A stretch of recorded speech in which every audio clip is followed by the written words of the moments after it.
Hey guys, Robbie Hudson here. Last Friday, I was in my Bible study group. We do it every Friday, 6 a.m. You're all welcome to come. Noble in Maine. It's a great place. The people are very kind. And so we're studying in Matthew 6. We're talking about fasting. And, it's strange how I always seem to have a story for everything we talk about. And, I'm sitting there and I'm it's the end of the lesson and I'm thinking, do I share, do I not share? And I ended up not sharing, and it made me think about it and pray about it and just kind of in my mind, like, I don't know, just kind of ponder what's important to God. And the story has something to do with about my job, and actually it's coming up my 2-year anniversary. It sort of kind of coincides with this whole thing. November 1st will be 2 years I've been at Riverside. And the story has something to do with that, and it was about fasting. So, I ended up not sharing. I'm not sure if I was supposed to or not, but maybe it was just to leave me here. So, here's the story. So, 2018, I was working at a place in Calhoun. It was a great place, good job, good boss, but I just felt like God was leading me out of there and leading me back to Cartersville, and so that was tough, and just didn't have a plan, and got off on, we had a little money saved, sold our house, and we were fixing up our basement, and so I got off of doing that, and then so kind of just thought I'd go back to doing what I was doing before that. Didn't quite work out. A lot of people I used to wholesale cars to kind of moved on, and just seemed like nothing there. Well, started panicking a little bit, to be honest. Went over to the Ford store. I wrote about that. Everybody kind of got that story. So, that didn't pan out. Thought about getting into real estate. Thought about doing some other things, and just didn't really know what to do. So, one day I was reading my Bible, and I just thought, have you fasted about it? In the past, did different fasts to God to give me answers. I felt like clearly. So one Sunday night, about 6 o'clock, I decided I was going to quit eating for 3 days and have a fast and just wait on God to give me an answer. So from Sunday to Wednesday, did a 3-day fast. Ate at 6 o'clock, waited a lot that day. So fasted for 3 days, didn't really, feel like I got an answer.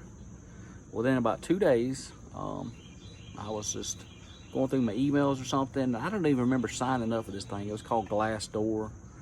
And I noticed on there it said, Riverside Buick GMC now hiring. So I clicked on it. Thought, what the heck, why not? Went down, met a guy named Doug Heath. Happened to be a good Christian brother.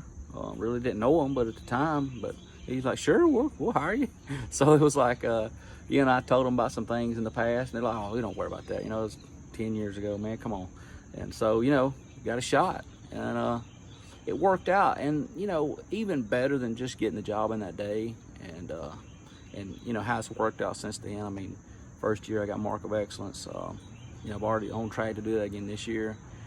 God has blessed us greatly. It has nothing to do with me, but even more so than just like having the job, is just there's been, when the highs and lows come, anytime you're anywhere, you're gonna have some highs and lows, and when the lows come, I realize, God, I'm right where God wants me. I'm right here. God put me here. I prayed, I fasted, this job came available, this is where I'm supposed to be.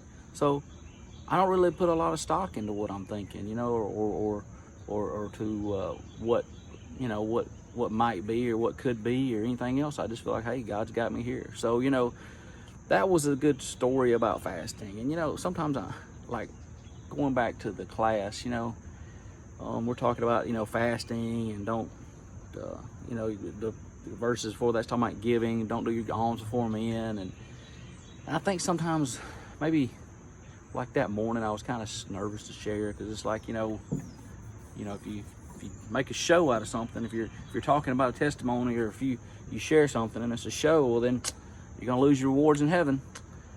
And that day I was thinking about that, and just God just hit me something like, he's like, well, I mean, a reward here, a reward in heaven. Is that why you share the things you do? Is that why you share your life? Is that what you're all about? Is your you're still trying to win something. You're still trying to earn your way into something that's not yours to give. And I start really thinking about how we get this analysis paralysis sometimes. We're just just flip. And I kind of mentioned this the last time I was on here talking about Matthew 5 is talking about we the salt of the earth, we're the light of the world. A city that's set on a hill cannot be hid. Men don't light a candle and put it under a bushel. I mean, God give us light to shine into all mankind so that they would know how good He is. So sometimes as Christians, I think we get so scared of like doing the wrong thing, we don't do anything at all. And that's shame on us, because God's not telling us not to give, not to pray, not to fast. He's telling us to do it the right way with the right heart. And in the Bible, heart, the word itself is listed 826 times. So that tells me that the heart of which do you do things is very important to God. So anyway, today I just thought I would share that with you, and just I hope it blesses you, and I hope it maybe leads you to kind of think about what you're doing in life and the reasons you're doing it, and just hopefully we're all out there with good motives and a good heart. So anyway, God bless you. Thank you.